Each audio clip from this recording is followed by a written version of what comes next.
ये मुर्गियां एक एक करके अपनी खाल उतारती है, फिर रगड़ रगड़ के नहाती है और डांस भी करती है।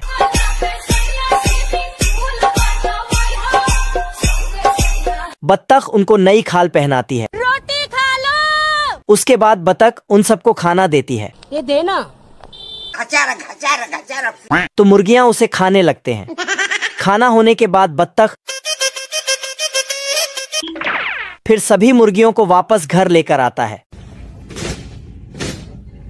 और रास्ते में उन सबको गाने भी सुनाता है। अच्छा ठीक है। मुर्गियां घर के अंदर आती है तो बत्तख उनके लिए गाना बजाती है। मुझे जाने दो। गाना के साथ फुल जोश में तबला भी बजाता है।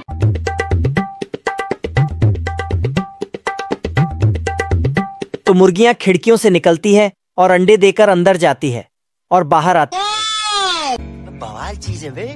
साला बत्तख जितना जल्दी जल्दी गाना बजाती है, मुर्गियां उतनी जल्दी जल्दी अंडे देती है। ये मुर्गियां तो बहुत ही टैलेंटेड है।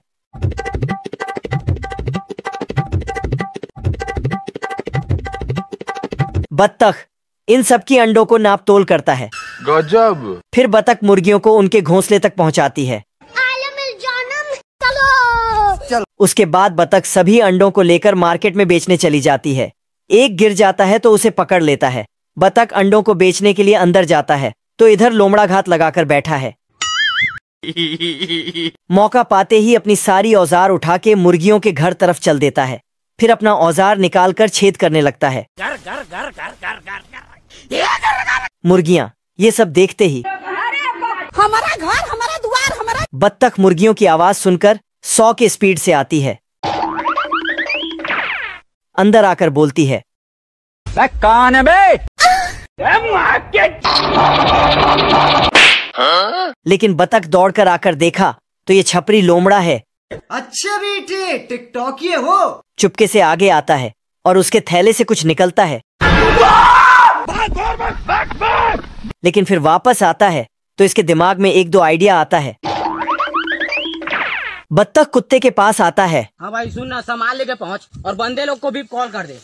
मेरे को इस बार रिक्स लेने का ही नहीं है, बिल्कुल रिक्स नहीं लेने का है। लेकिन कुत्ता साफ साफ मना कर देता है। फिर सुअर के पास जाता है। अम्बा अम्बा अम्बा अम्बा कम्बा कम्बा। लेकिन सुअर अपने बच्चों को दूध पिला रही थी तो ये भी मदद करने से इनकार कर देती है। बेकार है भैया। फिर इसको तीसरा आइडिया आता है। भागते हुए जाती है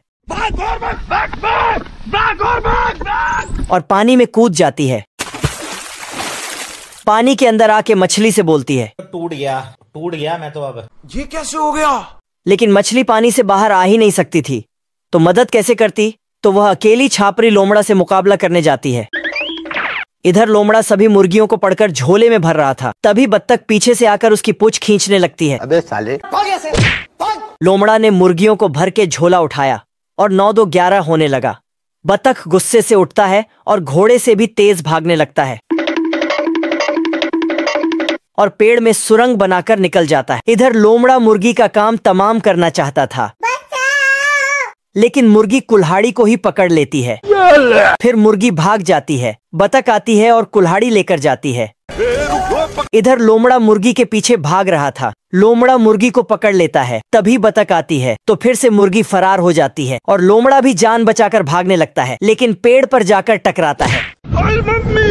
बत्तख छापरी लोमड़ा के पीछे नहा धोकर पड़ जाती है।